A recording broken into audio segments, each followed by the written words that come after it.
Hello, everyone. You asked, and so I shall deliver.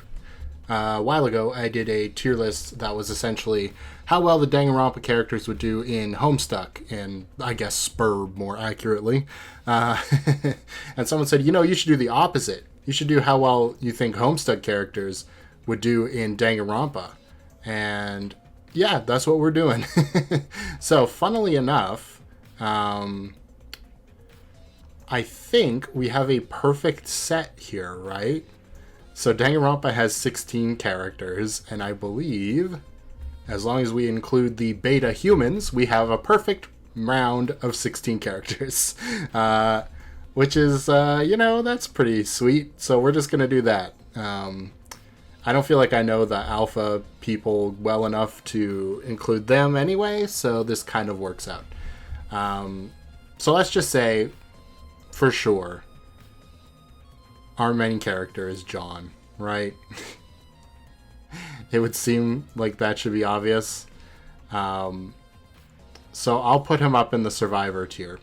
Because the protagonist almost always survives, so that's a good start. Who would John's rival character be? This might be a hot take. I don't think so. Vriska. I think it'd be actually quite interesting for them to kind of get along for a while, but their worldviews are so dramatically different that they clash when it comes to, the murder game of murder that Danganronpa is. And then usually there's a buddy character, and honestly, this could go either way between Karkat and Dave.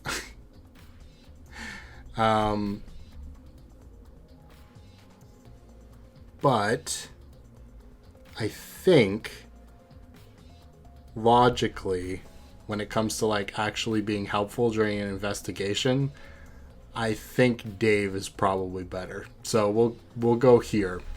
Okay, with that out of the way, I haven't really thought a lot about this beforehand, other than having John as the protagonist and Vriska as the rival would actually be pretty funny.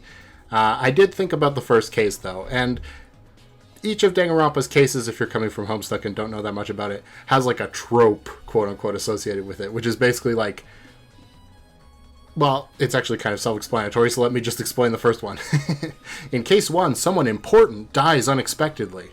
And so I think it makes a ton of sense for the victim of case 1 to be Fefri, literally the ruler of the trolls, who is extremely important, and also quite nice, so you wouldn't really want them to die.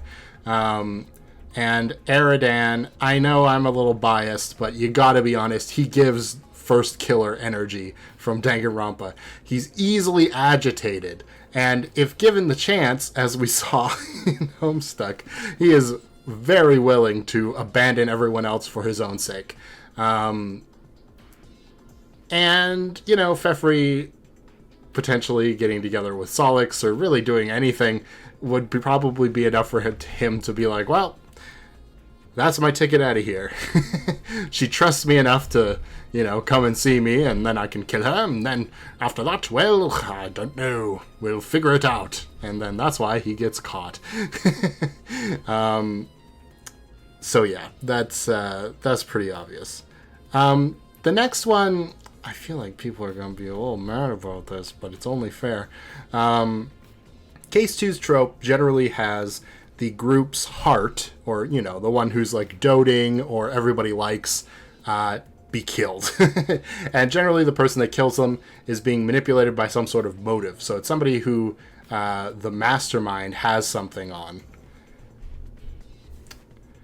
And to me, the one character who feels like group mom the most, and it's a close race between Kanaya and Jade. But I think within the realm of Danganronpa,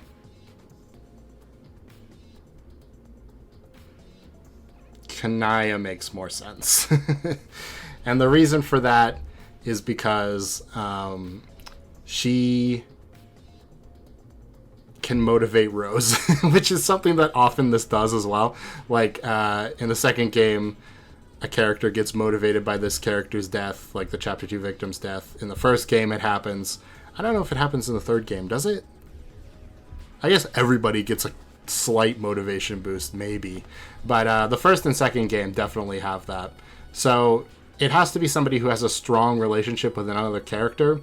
And you know who has a strong relationship with another character. Well, that would be Kanaya and Rose. So, unfortunately, I think that's how it's going to have to be.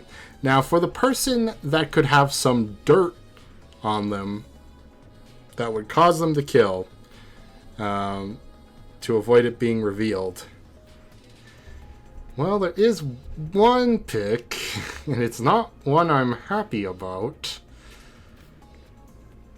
Really, the only person who has a grand secret in Homestuck is Carcat. His mutant blood, right? I think if you set it up properly, because we don't really get to see the trolls being all that trolly, you know what I mean? Like, they go through their journey together, and they kind of bond enough that that sort of kill or be killed troll mentality is worked out of them. You know what I mean? But do you think that if they found out that Carcat had mutant blood, one of them would have tried to kill him? Like, I don't know. He was hiding it for a reason, I would say. Like the culling stuff or whatever that they constantly talk about. Would nobody have tried to be like, well, this is our future, so we got to get rid of you now or something, you know? I don't know. Obviously, at the point we're at where we actually got to kind of see the relationships between the trolls, they were already way closer than they were near the beginning. But this is like case 2, so this is like a few days of living with each other. I don't know, it's possible. And it also makes a lot of sense with my choice for the mastermind that they would know. So yeah, ooh, watch the video, whoa. Case 3, this is where we kind of put people that we want to get rid of, generally. So, it's not looking good for the most expendable members of our team, huh? I do think it would be more beneficial to move to case 4 first, and then come back and fill this out. Because, yeah, it's basically a dumping ground. The trope is just there's a double murder, and basically you can make it whatever you want. And usually it's not that good, but, you know, it's a double murder, so at least gameplay-wise it's a shakeup. Case 4 is a sacrifice of some kind. So, in the first game, this was a person taking their own life. And in the next 2 games, it was more of like a willing sort of duel almost. I guess in the last game it's like a trick, kind of. But the person was vaguely on board with it. Kind of unclear. Anyway, I think in this case,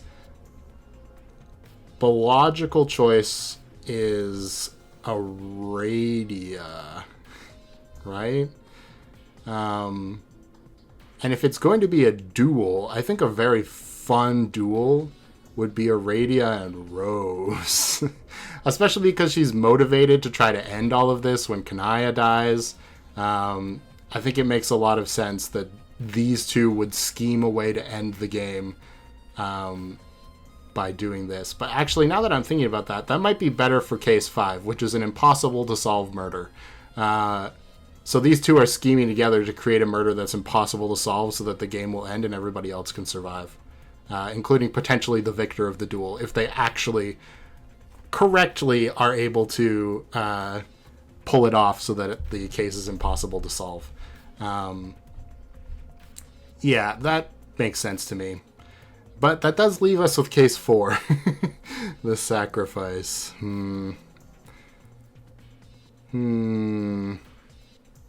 Okay. I think I'm prepared to say for sure Tavros is a case 3. Get rid of the people we don't need kind of guy. And I think the most sense would be made if Eridan is involved somehow. Maybe the motive in this one is some sort of blood thing. Right? That makes some sense. Some blood racism motive. I don't know how that would happen, but, somehow. So Equius wants to kill Tavros. But the question becomes, who gets in the way, right? Because that's usually how these cases go. Somebody is planning to murder somebody, but somebody else gets in the way. Either they witness it, or they spring the trap first, or something like that. So who would be our great witness? I mean, I don't want to do it. It feels really bad to do it, but I feel like that might make sense. Tavros and Jade probably should have bonded over their love of animals, if not for the fact that Tavros was just going to die, and so we didn't really get that. So them maybe being friends. Jade is also very nice. It would make sense that she would want to help Tavros. And then Equius is going to have to kill her because she's a witness. That makes sense to me. Equius could also be one of those, like, serial killer type reveals, because maybe his plan is to just wipe out all the low bloods because he believes that the mastermind of this game has to be a high blood, because a low blood could never come up with this. So that makes sense, yeah. So there we go. I've slotted all the humans in. So we've got 2 more people, a mastermind, and another survivor. Or maybe only 1 more person? Case for sacrifices. So it's looking pretty hard. The one who seems most sacrificey to me is kind of looking like Solix. After all, he kind of basically did sacrifice himself in the actual Homestuck timeline. And I could see him maybe doing so if... Okay, in the first game, the person who sacrifices themselves, where it isn't like a duel or anything, has some sort of... I don't know how to say this, blackmail put against them by the mastermind, basically saying like, oh, if you don't kill somebody, then I'm going to kill somebody you love that isn't in the game. And that's pretty hard, given that there's like nobody who isn't in the game that the trolls actually care about, or the humans, really, other than, I guess, their parents, but, so it's a little bit hard. I'm guessing what you could maybe do is have like a time limit. That's been a thing in Danganronpa before. Everybody loves the time limit cases, but the idea is if somebody doesn't die before this time, then we're gonna kill everybody. So Solix decides to sacrifice himself to save the rest of the group, and then he succeeds. But maybe that motivates Aradia to try to save everybody in her own way, which makes these 3 survivors: Gamzee, Terezi, and Nepeta. Well, that's pretty nice. I think you can already tell who I would put as the mastermind, right? The one who has dirt on Karkat. The one who might motivate Equius to kill the low bloods. Yeah, it's Gamzee. Gamzee fits perfectly because generally the mastermind is somebody hidden in plain sight, right? Either there's somebody who's hiding their true personality, somebody who's been like brainwashed to forget their personality that's evil and then it comes out at the end, or it's like a double for the actual person.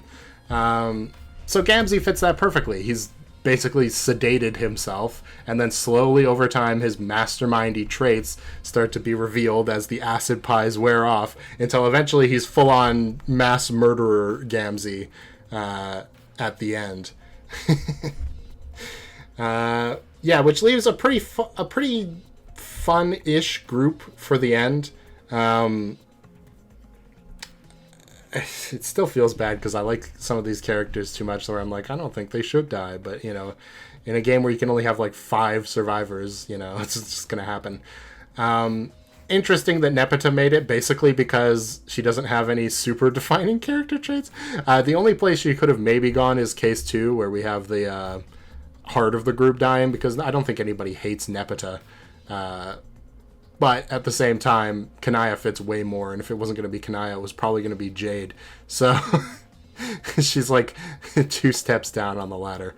Although maybe I guess you can make the argument that Nepeta being killed might motivate Equius, so that might be better, and then Kanaya could live to the end. But I'm also questioning Vriska a little bit. It almost feels like Vriska should definitely be one of those characters, rival characters that dies in case 5 trying to trick everybody and prove she's the best, which does happen with rival characters and does really sound like something Vriska would do. But I think if I was going to do that, it would be like a duel between Terezi and Vriska, and then there'd only be one troll survivor, and it would be Nepeta, which seems a little unbalanced. I guess in that case, Aradia would also survive, but she's like a ghost, so it barely counts. I think I like this a little better.